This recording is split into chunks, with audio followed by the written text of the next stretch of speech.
હવે જોઈશું સમાચાર વિસ્તારથી। આજે 19 માર્ચને ગુરુવારે ચૈત્રી નવરાત્રી અને હિન્દુ નવવર્ષના પાવન અવસર પર ડાયમંડ સિટી સુરતના મંદિરોમાં શ્રદ્ધાનો મહાસાગર ઉમટ્યો છે। વહેલી સવારથી જ શહેરના સુપ્રસિદ્ધ શક્તિપીઠો અને માતાજીના મંદિરોમાં જય માતાજીના નાદ સાથે ભક્તોની લાંબી કતારો જોવા મળી રહી છે। નવવર્ષની શુભ શરૂઆત કરવા માટે ભક્તો માતાજીના આશીર્વાદ લેવા આતુર દેખાઈ રહ્યા છે।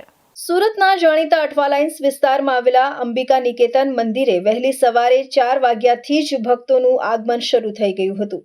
માત્ર અંબિકા નિકેતન જ નહીં, પરંતુ ભાગળ વિસ્તારમાં આવેલા ઐતિહાસિક અને પૌરાણિક જૂના અંબાજી મંદિરમાં પણ મોટી સંખ્યામાં ભાવિક ભક્તો દર્શન માટે ઉમટી પડ્યા હતા।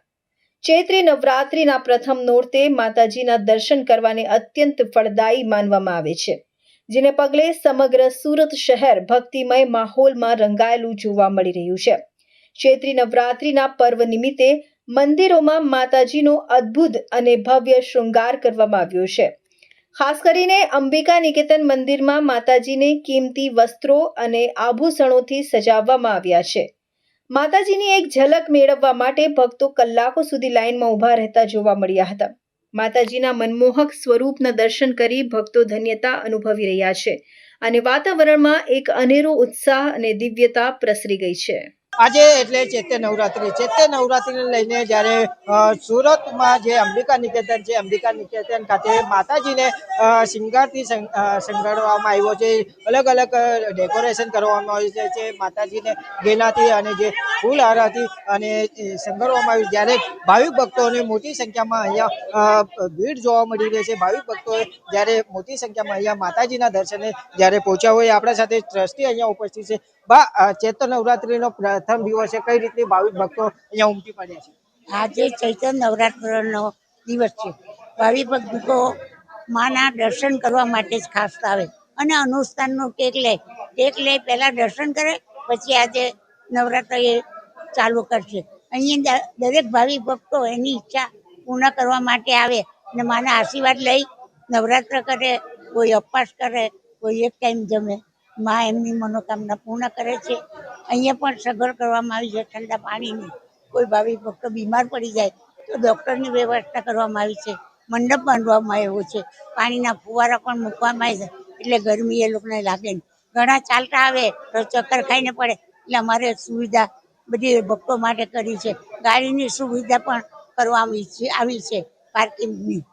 જે રીતે ટ્રસ્ટીઓ જોડે જે ભાવિક ભક્તો ચાલીને આવતા હોય અને જ્યારે એમને ઊન નહીં લાગતો હોય, જ્યારે આપણા સાથે મહારાજ બી છે, મહારાજ સાથે આપણે વાત કરશું। મહારાજ, આજે ચૈત્ર નવરાત્રીનો પ્રથમ દિવસ છે, ભાવિક ભક્તો કઈ રીતના ઉમટી પડે? આજે ભાવિક ભક્તોની અંદર ખૂબ જ ઉત્સાહથી આવે છે અને જે પ્રમાણે જે ભક્તજનો આવે છે એ કાંઈક ને કાંઈક મનની અંદર આશા તૃષ્ણા લઈને આવે છે અને મા એની બધી આશા તૃષ્ણા સંપન્ન કરે છે।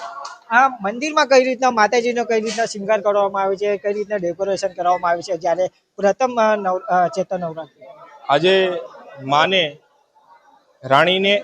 રાણી હાર એટલે કે સુવર્ણનો હાર પહેરાવેલો છે માને, અને જે તમે શૃંગાર જે પ્રમાણે માનો અલૌકિક નજારો છે।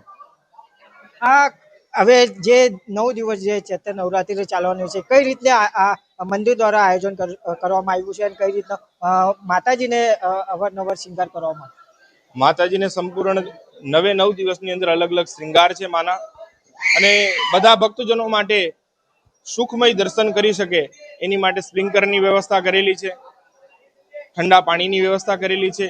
આ ગરમી બહુ છે એના માટે કુલરની વ્યવસ્થા કરેલી છે, મંડપ બાંધેલા છે, અલગ અલગ જગ્યાએ વ્યવસ્થિત રીતે ભક્તજનો શાંતિથી પોતાનું વાહન પાર્કિંગ કરી શકે એના માટે અલગ અલગ જગ્યાએ પાર્કિંગની વ્યવસ્થા કરેલી છે મંદિરે। મંદિર દ્વારા સંપૂર્ણ રીતે તૈયારી બતાવી દીધી છે, જ્યારે મંદિરના સંચાલકો દ્વારા જે સંપૂર્ણ રીતે જ્યારે વ્યવસ્થા કરી દીધી છે, પાર્કિંગથી લઈને જે ઉનાળાનો સિઝન છે, ઉનાળામાં જ્યારે ભાવિક ભક્તો આવતા હોય એમને ક્યાંક પાણીની ના સગવડ પડે, જે બી પાણીને ઠંડા પીણા લઈને ડૉક્ટર સહિતની સુવિધાઓ પૂરી પાડી દેવામાં આવી છે। જ્યારે જે 9 દિવસ છે માતાજીને અવારનવાર શિંગારોથી સજાવવામાં આવશે। રવિ વેંડે, ઇન્ડિયા ન્યૂઝ, સુરત।